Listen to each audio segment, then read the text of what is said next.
Hello friends, welcome.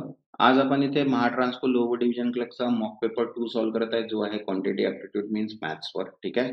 याच्यामध्ये आपण complete 20 questions घेतलेले आहे आणि मिक्स क्वेश्चन्स आहेत जे आपल्याला IBPS पॅटर्ननुसार घेतलेले आहे. ठीक आहे. ज्यांनी आतापर्यंत चॅनलला सबस्क्राईब नाही केलं ते चॅनलला सबस्क्राईब करून घ्या आणि व्हिडिओला एक लाईक करून घ्या. ठीक आहे. तसंच IBPS पॅटर्न मॉक टेस्ट जी आहे महाट्रान्सको LDCची ती PDF अवेलेबल आहे. ज्यांना ती PDF हवी असेल त्यांनी ती PDF घेऊ शकता. व्हॉट्सअप नंबर दिलेला आहे. तसंच सिडको अकाउंट क्लर्कची एक्झाम डेट आलेली आहे 10th जून जी आहे ती सिडको अकाउंट क्लर्कची एक्झाम आहे. तर ज्यांनी पण फॉर्म भरले असेल त्यांना बेस्ट ऑफ लक. 10 डेज आहे. 10 डेजमध्ये पूर्ण एफर्ट्स लावा जेणेकरून तुमचा पेपर क्रॅक होऊन जाईल. आणि डेली एक मॉक पेपर पण तुम्ही सॉल्व्ह करा जेणेकरून जे पण पेपरमध्ये कोणत्या टाईपचे क्वेश्चन्स येऊ शकतात त्यामध्ये आपल्याला पूर्ण PDF अवेलेबल आहे. ती PDF तुम्ही परचेस करून तिथनं ते पूर्ण मॉक पेपर तुम्ही सॉल्व्ह करू शकता. ठीक आहे. तर चला स्टार्ट करूया आपण क्वांटिटी ॲप्टिट्यूडचा मॉक पेपर 2. तर बघा, फर्स्ट क्वेश्चन आहे a mixture content mango juice and water in the ratio 9:5 respectively. 28 liter of the mixture is replaced by water. Now the ratio of mango juice and water become 18:70. Find the quantity of mango juice in the initial mixture. बरोबर आहे. तर बघा आता आपल्याला काय दिलेलं आहे इथे, क्वांटिटी दिलेली आहे. मँगो ज्यूस आणि मिक्सरचं किती आहे 9:5 या रेशिओमध्ये दिलेलं आहे. 28 लिटरचं मिक्सचर आहे आणि ते रिप्लेस केलेलं आहे बाय वॉटरने. ठीक आहे. तर जो न्यू रेशिओ बनलाय तो किती आहे 18:17 आहे. तर आपल्याला इनिशियल मँगो ज्यूस किती आहे हे आपल्याला काढायचं आहे. तर बघा आता क्वांटिटी जर बघितलं आपण तर मँगो ज्यूस आणि वॉटरचं इनिशियल मिक्सचर जे दिले 9:5 आहे.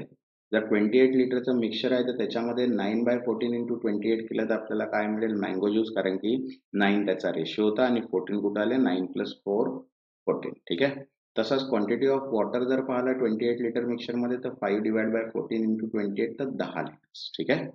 आता बघा 9x - 18 डिवाइड बाय 5x - 10. ठीक आहे. प्लस 28 इक्वल्स टू किती झाला 28 18 डिवाइड बाय 17 जो आपल्याला न्यू रेशिओ दिलेला आहे. जर याला क्रॉस मल्टिप्लिकेशन करून केलं तर याची एक्सची जी व्हॅल्यू आहे ती किती येते आपल्याला 10 आणि इनिशियल जर मँगोचं ज्यूसचा रेशिओ पाहिला तर तो किती आहे 9. तर 9 into 10 केलं तर किती येईल 90 लिटर्स. तर करेक्ट आन्सर किती येईल इथे 90 litres. Okay. Next second A आणि B together can complete a piece of work in 12 days. ठीक आहे. B and C together in 16 days. A and C together in 24 days. Find the number of days in which A, B and C together can complete the work. ठीक आहे. आता बघा याच्यामध्ये दिलं आहे A आणि B नी दोन्हींनी 12 दिवस काम केलं, B आणि C नी दोघांनी 16 दिवस काम केलं, A आणि C नी 24 दिवस काम केलं. तर तिघांनी मिळून किती दिवसात ते काम कंप्लीट केले हे आपल्याला काढायचं आहे. ठीक आहे. तर बघा आता LCM जर काढतो म्हटलं 12, 16 आणि 24 चा LCM येतो 48. मीन्स टोटल वर्किंग अवर्स किती झाला आपला 48. आता efficiency of A plus B केलं तर 48 आणि दोघांचा 12 डेज होते तर 4 आलं. Efficiency of B plus C केलं तर 48 डिवाइड बाय 16 म्हणजे 3 आलं. तसाच A आणि C चा 48 डिवाइड बाय 24 मीन्स 2 आलं. ठीक आहे. आता जर या तिघांचे जर ऍडिशन पाहिला तर किती येत आहे 9. बरोबर आहे. पण हे काय आहे दोन जणांची इफिशियन्सी बघा, इथे A आहे, इथे आहे, इथे B आहे, B आहे, C आहे, C आहे. तर यांचं जर फक्त ABC ची इफिशियन्सी काढायची असेल तर 9 डिवाइड बाय 2 करू तर किती 4.5. तर आपल्याला टोटल किती होतं 48 जो LCM होता तो 48 डिवाइड बाय 9/2. बरोबर आहे. तर इथे जेव्हा आपण क्रॉस मल्टिप्लिकेशन करू तर इथे अप्रॉक्सिमेट जे आन्सर येईल ते किती येईल 12 डेज. किती येईल अप्रॉक्सिमेट 12 डेज इथे काय येईल आन्सर. ठीक आहे. Next, third, a shopkeeper mark his article in a such way that even after allowing 80% discount on mark price, ठीक है, he gained 28%. If the cost price of the article is 246, find the market price of the article. तर बघा market price आपल्याला लिहिलेली आहे ते काढायची आहे. मार्केट प्राइस साठी बघा market price into 100 minus discount percentage equals to cost price into 100 plus profit percentage. ठीक आहे. तर बघा market price into 100 minus discount किती आहे 18% इक्वल्स टू 246 कॉस्ट प्राइस आहे आणि 100 प्लस 28% आपला गेन आहे म्हणजे प्रॉफिट आहे. तर जर याला आपण क्रॉस मल्टिप्लिकेशन करून जर केलं तर इथे 246 इंटू 128 यांची ऍडिशन डिवाइड बाय 100 मायनस 18 म्हणजे 82. तर याला आन्सर काढलं तर किती आहे 384. तो सेकंड जे आहे ते काय याचं करेक्ट आन्सर आहे. ठीक आहे. याचे प्रॉब्लेम तुम्हाला स्वतः सोल्युशन करून बघायचे आहे, जेणेकरून तुमची प्रॅक्टिस होईल. जेव्हापर्यंत तुम्ही प्रॅक्टिस करणार नाही तेव्हापर्यंत तुमचा टाइम मॅनेजमेंट होणार नाही. कारण की 20 क्वेश्चन जे आहे ते क्वांटिटी ॲप्टिट्यूडवर आहे आणि 20 मार्क्स जर करायचं असेल तर प्रॅक्टिस करणे खूप इम्पॉर्टंट आहे. ठीक आहे. Next, fourth, in how many different way can the letter of word education be arranged in such that all consonants come together? आता कॉन्सोनंट्स म्हणजे काय? ए, ई, आय, ओ, यू सोडले तर बाकी सगळे काय आहेत? कॉन्सोनंट्स आहेत. तर इथे नंबर ऑफ कॉन्सोनंट जर बघितले तर बघा किती आहे? एक डी येतं, त्याच्यानंतर एक सी येतं, त्याच्यानंतर एक टी येतं आणि एक येतं एन, म्हणजे किती आहे? 4. ठीक आहे. तर 4 यांना अरेंज करायचं आपल्याला कितीनुसार? ए, ई, आय, ओ याच्यासोबत घ्यायचं आपल्याला एक इवन. तर बघा 6 into 4 हे जे 5 कॅरेक्टर्स आहे हे +1 आणि 4चा फॅक्टोरियल. तर याचा जर नंबर ऑफ वे पाहिला तर 6चा फॅक्टर इंटू 4चा फॅक्टर म्हणजे 720 इंटू 24 तर 17,280. तर 17,280 काय आहे याचा करेक्ट आन्सर. ठीक आहे. Next, fifth, the average of the set of 5 consecutive even number is 48. The average of another set of 5 consecutive odd number is 49. Find the product of smallest even of the number first set and the largest odd number of the second set. Means 5 consecutive even numbers आहे त्याचा average दिलेला आहे 48 आणि 5 consecutive odd number आहे त्याचा average दिलेला आहे आपल्याला 49. तर आपल्याला स्मॉलेस्ट इवन नंबर काढायचा आहे फर्स्ट सेट मधनं आणि लार्जेस्ट नंबर ऑड नंबर काढायचा आहे सेकंड सेट. ठीक आहे. तर बघा average of n consecutive odd नंबरचा फॉर्म्युला माहितीच आहे तुम्हाला, first number plus n minus 11 आणि म्हणजे इवन नंबर जर आहे तर 48 जो आहे तो फर्स्ट नंबर प्लस 5 मायनस 1. ठीक आहे. तर इथे किती आला आपल्याजवळ? 44. ठीक आहे. तसंच इवन नंबर बघितले तर 40 नंबर पहा 44, 46, 48, 50 आणि 52 हे 5 नंबर आपले इवन झाले. तसाच ऑड नंबर जर काढायचा असेल तर बघा 49 फर्स्ट नंबर बरोबर आहे -1 तर इथे काय येईल 45 येईल. तर 45, 47, 49, 51 अँड प्रोडक्ट जर पाहिला तर याच्यामधला फर्स्ट जो आहे तो लोएस्ट किती आहे 44 आहे आणि याच्यामधला हायेस्ट किती आहे 53 आहे. तर 44 into 53 प्रोडक्ट म्हणजे मल्टिप्लिकेशन किती आहे 2, 3, 3, 2. तर फोर्थ जे आहे 2, 3, 3, 2 काय आहे याचा करेक्ट आन्सर. ठीक आहे. Next, sixth, the ratio of the present age of Rohan and Raj is 5:4. After 6 years, their ratio will be 17:14. After how many years their ratio age will be ratio of the 6:5. तर बघा present age of the ratio किती दिलेला आहे आपल्याला 5:4 बरोबर आहे. आता बघा 5:4 आहे त्याच्यामध्ये 6 ऍड केले आपण तर काय येईल 5x + 6 आणि 4x + 6 त्याचा रेशिओ किती दिलेला आहे आपल्याला 17:14 बरोबर आहे. तर इथे जर आपण क्रॉस मल्टिप्लिकेशन करून केलं तर इथे x ची व्हॅल्यू किती येते आपल्याला 9 बरोबर आहे. आता त्यांनी असं म्हटलेलं आहे की रोहनचा प्रेझेंट एज किती आला 9 into 5 म्हणजे 45 आणि प्रेझेंट 4 into 9 म्हणजे 36. आता आफ्टर हाऊ मेनी इयर्स म्हटलेलं आहे इथे बघा एक y घेतलेला आपण इयर साठी तर 45 + y डिवाइड बाय 36 + y = 6:5 हा रेशिओ दिलाय. पुन्हा याचा क्रॉस मल्टिप्लिकेशन केलं तर आन्सर किती येतात 9. मीन्स 9 इयर्स नंतर त्यांचा जो रेशिओ आहे तो किती होणार आहे 6:5 चा. Okay. Next, 7. Simple interest on the sum of the at the rate of 8% per annum 8 years is rupees 46,080. Find the compound interest then sum at the rate of 12% per annum for 2 years. तर बघा principal into number of year into rate of interest means किती दिलेलं आपल्याला simple interest 46,080 divide by 100. इथे principal आपल्याला किती मिळाला calculation करून 72,000. आता 72,000 आपल्याला काय करायचं आहे 12%च्या हिशोबाने 2 इयर्स आपल्याला कंपाऊंड इंटरेस्ट कॅल्क्युलेट करायचा आहे. तर बघा प्रिन्सिपल त्याच्यातनं मायनस केली तर किती येत आहे 18,316. तर 18,316 काय याचं करेक्ट आहे. सिंपल क्वेश्चन्स आहे फक्त आपल्याला थोडे फॉर्म्युलेज आणि लॉजिकल पार्ट आपल्याला समजायचं आहे. आता बघा डायरेक्शन्स दिलेले आहे 8 to 12 चा. ठीक आहे. Study the following graph carefully and answer the question given below it. ठीक आहे. The basic fuel expenditure of the country is dominated by the 4 major regions that is domestic, transport, industry and electricity. तर बघा पहिले charts बघून घ्या. तर बघा domestic दिलेलं आहे 45%, ट्रान्सपोर्ट दिलेला आहे 80%, अदर्स दिलेला आहे 20%, इलेक्ट्रिसिटी 105 अँड इंडस्ट्री 110. ठीक आहे. आता चार्ट दिलेला आहे त्याच्यानुसार आपल्याला इथे क्वेश्चन जे दिलेले आहे त्यांना सॉल्व्ह करायचं. मी नेहमी आधीपासून सांगतो आहे की जर आपल्याला DI चे क्वेश्चन सॉल्व्ह करायचे आहे तर ॲव्हरेज, पर्सेंटेज आणि रेशिओ प्रपोर्शन हे आपल्याला बरोबर आले पाहिजे. जर याचे क्वेश्चन जर आपल्याला इझी म्हणजे कळायला इझी आहे तर डेफिनेटली आपण DI चे क्वेश्चन सुद्धा सॉल्व्ह करू शकतो. तर बघा 8 क्वेश्चन काय म्हटलं आहे, the energy consume for the other process is approximately what percentage of total energy consume for the 4 major usage in 1992. ठीक आहे. आता बघा अदर पर्पज साठी किती आहे आपल्याजवळ 20% आहे आणि रिमेनिंग जे 4 आहे ते 105 आणि हे आहे बरोबर आहे 105, 110, 45, 80. तर बघा एनर्जी फॉर अदर पर्पज किती आहे 20 डिग्री आणि 4 जर पाहिलं आपण तर 110, 105, 45, 80. तर किती येतं याचं 340.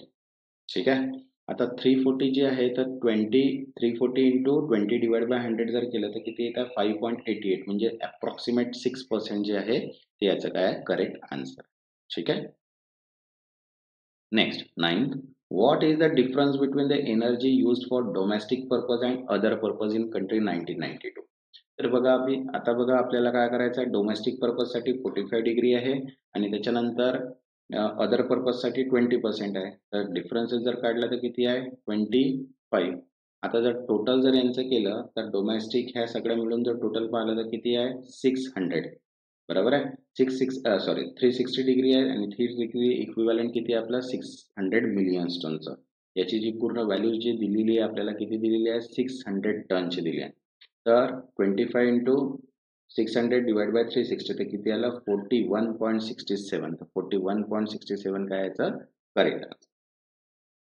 Next 10th, the difference between the fuel consumption of industry and transport is 1992 was equal to. तर बघा आता आपल्याला काय काढायचं फ्युअल कन्झम्पशन काढायचं आहे इंडस्ट्री तर ते 110 आहे आणि ट्रान्सपोर्ट आहे 80. यांचा डिफरन्स जर काढला तर 110 आणि 80 म्हणजे किती येईल 30चा. तर टोटल डिग्री आपल्याजवळ 360 आहे इक्वल्स टू 600 मिलियन टन. या पूर्ण याची कॉस्ट जी आहे ती किती आहे 600 मिलियन टन. तर बघा इथे 600 इंटू 30 डिवाइड बाय 360 तर करेक्ट आन्सर किती येईल 50 मिलियन टन जो आहे ते करेक्ट आन्सर येईल means third. Okay. Next 11. If energy requirement of electricity in 1982 were 350 million tons, the amount of additional primary energy required would be. तर बघा electricity consume किती घेतलेली आहे आपल्याजवळ इथे दिलेलं आहे 105 बरोबर आहे आणि टोटल एनर्जी आपल्याला सगळ्या मिळून 360 माहितच आहे. तर यांचा जो रेशो दिलेला आपल्याला किती दिला आहे 350 मिलियन तर 105 350 आहे तर 360 इक्वल्स टू एक्स. तर काय करू आपण 350 इंटू 360 डिवाइड बाय 105 तो किती आहे 1200. तर 1200 मायनस 600 तर करेक्ट आन्सर किती येते 600 million tons of coal. Okay. Next 12th, if instead of coal oil has been used for industry purpose and 1 ton of the coal is equivalent to 3/4 of the ton of oil, what is the approximate amount of oil required. तर बघा 1 ton coal किती दिलेला आपल्याला 0.73 bye 4 म्हणजे किती 0.75. तर आपल्याला 600 टनचं जर केलं तर 600 टन्स इंटू 0.75 म्हणजे किती 450 मिलियन टन. तर आता आपल्याला इलेक्ट्रिसिटीमध्ये इंडस्ट्रीमध्ये किती आहे ऑइल कन्झम्पशन 110 बरोबर आहे. तर 450 इंटू 110 डिवाइड बाय 360 केलं तर 137.5 मिलियन टनचा आन्सर येईल. तर करेक्ट आन्सर आहे 137 तर आहेच नाही तर म्हणून आन्सर येईल नन ऑफ दीज. ठीक आहे. बघा तसंच महाट्रान्सकोची जी अकाउंट्स PDF आहे ती अवेलेबल आहे. ज्यांना पण ही PDF हवी असेल ती PDF घेऊ शकता. याच्यामध्ये 7 सब्जेक्ट टोटल कव्हर केलेले आहे कारण की एक्झाम लवकरात लवकर होईल. तर जेवढ्या लवकर तुम्ही PDF घेऊन ही वाचाल तेव्हा तुमचे 7 चॅप्टर्स कव्हर होतील. ठीक आहे. तसंच मॉक टेस्ट सुद्धा अवेलेबल आहे. 10 मॉक टेस्टचे PDF आहे जे IBPS पॅटर्न नुसार घेतलेला आहे. कम्प्लीट क्वेश्चन्स अँड सोल्युशन आहे. याची प्राइस आहे 150. ज्यांना पण ही PDF हवी असेल ती PDF साठी तुम्ही व्हॉट्सअप दिलेला आहे. व्हॉट्सअप नंबरवर मेसेज करून PDF तुम्ही तिथनं परचेस करू शकता. ठीक आहे. नेक्स्ट आता बघा नेक्स्ट डायरेक्शन दिलेलं आहे आपल्या 13 to 16चा. ठीक आहे. Study the following question carefully and choose the right answer. तर बघा अप्रॉक्सिमेशन आणि सिम्प्लिफिकेशन की क्वेश्चन दिलेला आहे. तर काय म्हटलंय 13 5004 divide by 139 minus 6 equal to x. तर जर गिवन एक्सप्रेशन जर आहे तर सगळ्यात पहिले आपण as per BODMAS formula divide करू आणि त्याच्यानंतर मायनस करू. तर 5004 डिवाइड बाय 139 केलं तर आपल्याजवळ आन्सर येते 36 आणि 36 मधनं 6 जर मायनस केलं तर आन्सर किती येईल 30. तर करेक्ट आन्सर काय येईल इथे 30. Next 14 2 minus in bracket 2 minus in bracket 2. तर बघा ब्रॅकेट्स दिलेले आहे. तर ब्रॅकेट्स नुसार आपल्याला काय करायचं सर्व ब्रॅकेट जेव्हा आपण सॉल्व्ह करू ठीक आहे तर पहिले आउटर ब्रॅकेट मग इनर ब्रॅकेट तर सगळे ब्रॅकेट्स असे सॉल्व्ह करत जावं लागेल आपल्याला ठीक आहे. तर जेव्हा आपण ब्रॅकेट सॉल्व्ह करत येऊ तर बघा इथे आपल्याजवळ व्हॅल्यू जी आहे ती काय होत आहे चेंज होत आहे ठीक आहे. कारण की इथे जर हा ब्रॅकेट सॉल्व्ह केला तर इथे मल्टिप्लिकेशन येऊन जाईल. कारण की ब्रॅकेट्स आहे तिथे साइन नाही आहे म्हणजे तो काय आहे मल्टिप्लिकेशनचा आहे म्हणजे स्टार. तर बघा 2 मायनस 8 इंटू 4 केलेला आहे तर हा सॉल्व्ह करत करत करत तुम्ही या तर इथे आन्सर किती येईल -6. करेक्ट आन्सर किती येईल इथे -6 ठीक आहे. याला सॉल्व्ह करून बघा तुम्हाला याचा आन्सर तुम्हाला स्वतः मिळून जाईल ठीक आहे. नेक्स्ट 15 क्वेश्चन आहे बघा 3640 डिवाइड बाय 14 इंटू 16 प्लस 340. तर बघा 3640 डिवाइड बाय 14 इंटू 16 प्लस 340. तर जर 14 डिवाइड केलं तर याचा आन्सर येईल 260 इंटू 16 प्लस 340 मीन्स 4160 प्लस 340 केलं तर 4500. तर 4500 तर आहे नाही म्हणून काय येईल आन्सर नन ऑफ दिस ठीक आहे. Next 16 100 into 10 minus 100 plus 200 divide by 100. तर बघा एक्सप्रेशन नुसार जर बॉडमास फॉर्म्युला अप्लाय केला तर 100 इंटू 10 1000 झाले 1000 मायनस 100 प्लस इथे याला डिवाइड केलं तर किती आला 20 मीन्स 1000 मायनस 100 प्लस 20 तर किती येईल इथे 920. तर करेक्ट आन्सर किती येईल इथे 920 ठीक आहे. क्वेश्चन्स इझी राहतील फक्त तुम्हाला सॉल्व्ह करण्यासाठी टाइम मॅनेजमेंट हवा आणि टाइम मॅनेजमेंटसाठी तुम्हाला मॉक पेपर सॉल्व्ह करणं गरजेचं आहे ठीक आहे. आता बघा नेक्स्ट डायरेक्शन दिलाय 17 to 20 चा find the wrong term in the given series. तर बघा 17 नंबरचा क्वेश्चन आहे 32 दिलेला आहे 32 75 144 244 567 800 and 1089 ही सिरीज दिली आहे. आता सिरीज मध्ये सगळ्यात पहिले पॅटर्न आपल्याला समजायला पाहिजे की पॅटर्न काय आहे. आता बघा इथे व्हॅल्यू जी आहे ती इन्क्रीज होत आहे. तर बघा 1 2 3 4 हा 8 पर्यंत दिला आहे त्याच्यानंतर 2 चा स्क्वेअर दिलेला आहे आणि 3 चा क्यूब दिलेला आहे. तर बघा 1 प्लस 2 स्क्वेअर प्लस 3 स्क्वेअरचा किती आन्सर येत आहे 32. तसंच 2 प्लस 3 स्क्वेअर प्लस 4 क्यूबचा आन्सर येत आहे 75.